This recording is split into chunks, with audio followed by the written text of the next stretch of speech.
Bonjour, je suis Henri Navalone.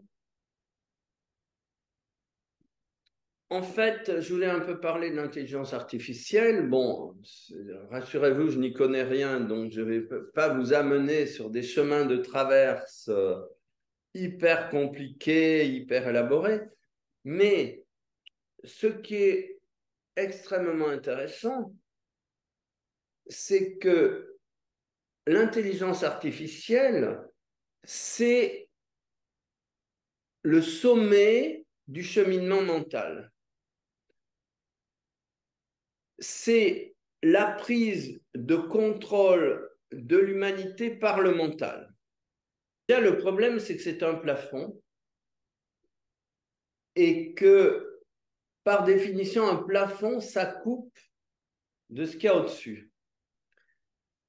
D'autre part, si vous voulez, l'intelligence, justement, l'intelligence artificielle a tendance à enfermer l'être humain dans un système qui ne le rend pas heureux. C'est très intéressant parce qu'on sait que ça débouche sur tous les systèmes de contrôle informatique qui nous pendonnaient, si j'ose dire, et parce que, par définition, l'intellect est un tyran. C'est un tyran parce qu'il essaie d'imposer sa loi aux cellules.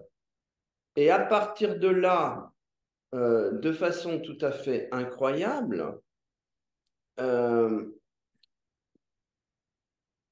l'intelligence artificielle, au lieu de libérer l'être humain, lui fait courir le risque extraordinaire de devenir un pion dans un système qui le contrôle complètement. Plus l'être humain a une conscience limitée, plus il va accepter de se faire contrôler par un outil dont il a l'illusion que cet outil va l'aider. Plus l'être humain a une conscience qui se développe, qui grandit, plus l'être humain accède à la conscience que le mental n'est qu'un instrument qui, mis au service de la collectivité et de l'univers, permet de mettre en place des choses que, par exemple, le monde animal n'est pas capable de manifester, eh bien, à ce moment-là, le mental peut devenir une étape vers non plus le contrôle de la population et la suppression de sa liberté, mais une étape vers quelque chose de tellement plus grand qu'on a du mal à imaginer ce que c'est. Voilà. Et si vous voulez, le grand danger actuel, c'est d'oublier que l'évolution est le déroulement sans fin de la force de vie, qui n'a pas de limite. Et si vous voulez, l'élément moteur, c'est la communion avec la force de vie. Or, le mental et la force de vie, une des caractéristiques la plus fondamentale de la force de vie, c'est la liberté. La force de vie confère la liberté. La vie, c'est une puissance gigantesque qui fait sauter toutes les limites, toutes les barrières, tous les empêchements. Il n'y a rien de plus puissant que la vie. Imaginez qu'elle a donné naissance à cet univers sans fin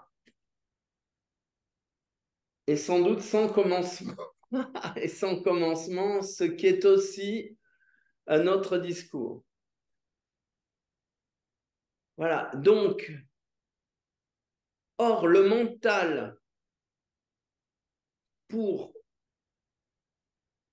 quand le mental prend le pouvoir, il entre en conflit avec la vie.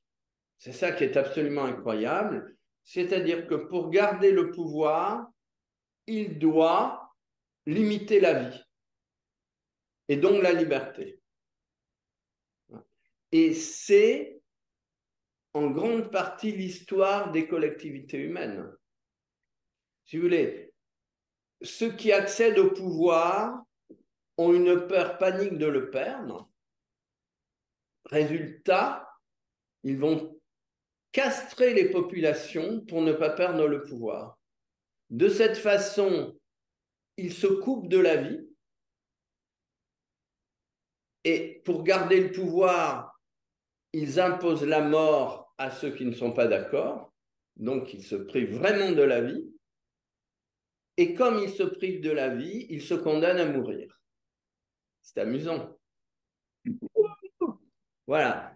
Et donc, c'est une autre façon de dire que le mental qui est identifié avec l'ego, qui est identifié avec le pouvoir, est identifié aux forces de mort. Et comme il est identifié aux forces de mort, il ne peut survivre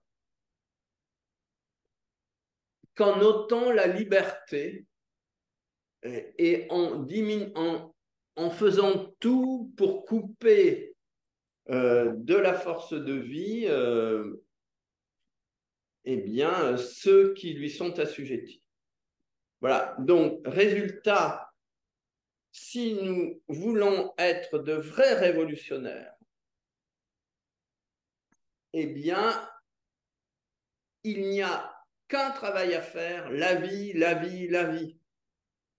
Tout le temps plus de vie, toujours plus se lier aux forces de vie, respirer la vie, inspirer la vie, diffuser la vie dans les cellules et faire en sorte que les cellules contaminent l'organisme par tellement d'amour et par tellement de vie que le mental va finir par se soumettre à la vie des cellules parce qu'il aura compris que la vie, c'est quand même infiniment mieux que la mort. Le mental est porteur de mort, les cellules aspirent à la vie. Et si vous voulez, c'est ce conflit interne dans l'être humain entre l'aspiration à la vie des cellules et l'addiction du mental à la mort qui crée dans l'être humain les conflits, les tensions, la maladie, la souffrance, le vieillissement et la mort. Et la véritable évolution, c'est cette identification totale avec la vie qui, je n'ai personnellement aucun doute, euh, permettra complètement de transmuter ces mémoires de souffrance, ces mémoires de vieillissement et ces mémoires de mort.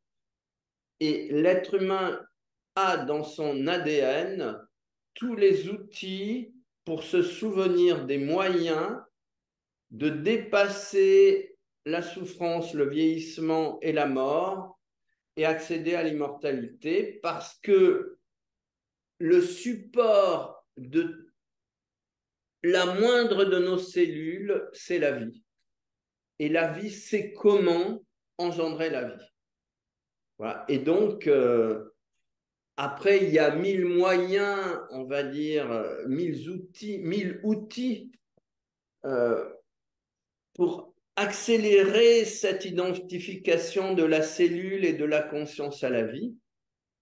Mais en tout cas, c'est cela le futur de l'humanité. Le futur de l'humanité, c'est vers le dépassement du mental, c'est vers le dépassement de tout ce qui nous relie à la mort et c'est vers le basculement dans la vie éternelle qui est quand même le support de beaucoup de traditions. voilà, donc si ça vous chante de faire ces expériences, les outils de méditation Merkaba Matrimondière sont à votre disposition parce qu'il s'agit vraiment de cela, dépasser la dictature du mental pour accéder au supramental, pour intensifier notre lien avec la force de vie et pour faire en sorte que le basculement de la conscience de l'humanité se fasse sur d'autres ressorts et sur d'autres voies que ce vers quoi on va dire, le pouvoir actuel nous amène. Merci infiniment. Donc, n'hésitez pas à mettre un j'aime, à partager et puis à faire des commentaires pour aider à la diffusion de cette information. Merci beaucoup.